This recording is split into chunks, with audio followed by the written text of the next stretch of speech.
So chapter 370 has just released, and from a quick read of it, it has really spoken to me in terms of a great chapter and something that greatly rounds up this arc and prepares us for what is to come in the next arc.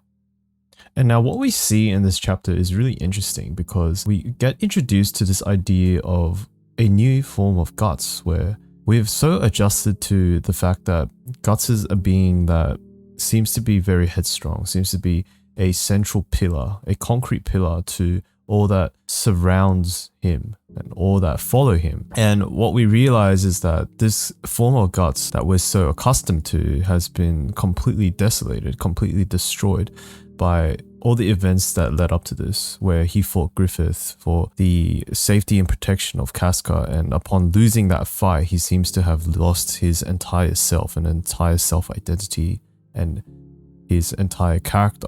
And what I find important about this message is the fact that it really talks to us as an audience that even though we've kind of almost idolized this character as someone who is completely strong and completely ruthless and completely dependable, he is in fact still a human. And I think the last few chapters has really kind of emphasized this, has really kind of given us a look into his humanity, is giving us a look into his human side, that even though he is so headstrong and almost superhuman, he is at the end of the day someone who is deeply scarred and someone who has a lot of unresolved emotional issues that he has to tackle every single day. And this effect, this transformation of his character has in turn affected all those that surrounded him, all those that followed him. And this is very apparent when you read through the first few pages of this chapter, where we see the characters that we've grown in love that follow him around, they're all in shambles. And this concept of having such a shambled environment around Guts is reinforced by the fact that everyone on the ship is at such a low point. Everyone has lost some form or some close connection with someone else during this arc. Well, I suppose during the end of this arc, where Griffith has completely tainted this pure holy land. And this is strongly reinforced by Lady Farnese's reaction to this entire charade, this entire series of events where she openly states that she believes that it's all her fault and that she couldn't really do anything. And this sense of powerlessness isn't just because of the events that occurred, but also because the central pillar, that foundation, that concrete statue that they all kind of revolved around, which is Guts, has also fallen. And this has led them to a feeling of helplessness and a sense of lower value as comrades and as individuals, when they see that even their strongest ally has fallen to this immense evil and immense enemy that has conquered and destroyed everything that they thought was at peace. And upon her reaction, that's when we see that even the people around her, they're not rejecting that claim. And all those that seem to have been so strong and been displayed as such reliable characters have fell into this awkward silence where they seemingly don't know what to do from here. And that is when we're reminded of the fact that even though they feel helpless, their duty as alive individual humans are not over yet. And they still have a duty to serve. They still have the power to help others and to pick others back onto their feet, even though they themselves are at their very lowest. And I think that this is actually a very empowering part of this chapter.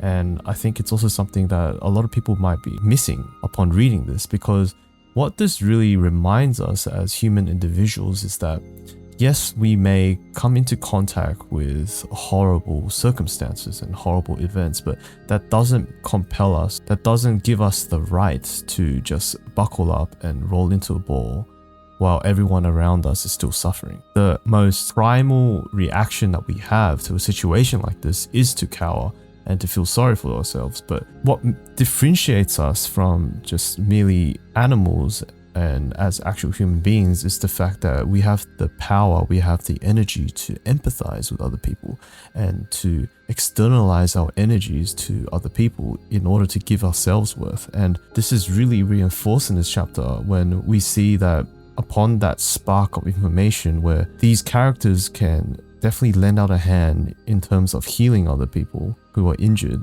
or the commoners and the civilians, that is when everything changes. That is when we start to realize that yes, even though this is such a dark, desolate situation, we still have work to do. We still have our purpose, and it is up to us to carry the heaviness now, not just Guts. And then this is also further explained as we continue on in the chapter, where it's revealed that the fact that Guts has lost control over his confidence and over his ego, it may very well mean that the berserk armor may become sentient and control what is left of Guts' strong psyche, which is now seemingly has crumbled into something that is not something that we're super used to. Because like I said before, we're used to Guts being a strong, reliable individual, someone who seemingly has a lot of agency towards his actions, something that is fueled by his vengeance and it is fueled by his protection of Casca. But the fact of the matter is, Casca has become removed from that equation, and upon that removal of Casca, Guts has unfortunately given up on everything he determined was his purpose. And that is when we start to see something very spectacular, something very beautiful,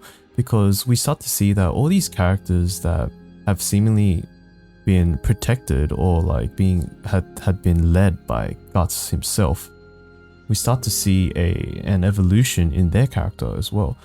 Now, it is very simple and it's very easy for audiences to just assume Guts as someone who's just carrying everyone, right? It's carrying the storyline, carrying the purpose of the entire manga. But in this chapter, we start to see that these side characters aren't really just psychics. They're actually monumental and a crucial part of Guts' well-being as well, and really critical part of the storyline. And we start to see that, in a sense, the roles have been reversed. What we're used to is Guts being someone who is reliable and someone who is leading the fight into all these obstacles and all these events and being that central, reliable character. But now that we see that Guts is the one that needs help, we start to see a shift in all the side characters' attitudes toward Guts, where now they feel like they have that responsibility to return the favor. Now they see they have the responsibility to protect Guts and continue to drive purpose, drive that storyline. And we see this in this particular panel where we hear the echoes of all those that care about him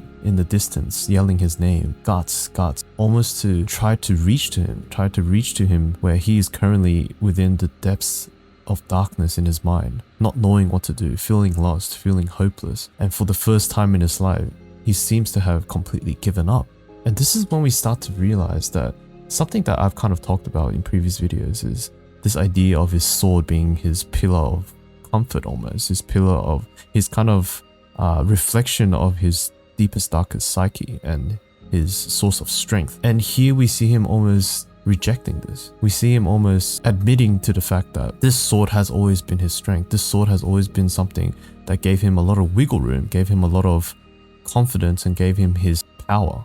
He's always viewed it as his source of power, his source of pain, something that materialized his most inner turmoils and pain and suffering. And he has used that suffering to completely annihilate whatever was in front of him. And it's almost as if this was the very first time where he has completely lost, even though he had that weapon, something that he has always relied on to serve him, to help him protect those that he cared about. And unfortunately, this time didn't work. And he states this, he says that all this time, even when he couldn't depend on anyone else or anything else, he still had the strength of the sword. And now that is also gone. So what I think will be important in the next few chapters is, I believe that there might be a shift in an evolution of his weapon, maybe, or even maybe something a bit more psychological or a bit more philosophical. But I do really think that something is about to shift in the change of the Guts' character. But I suppose we can only find out in the next few chapters.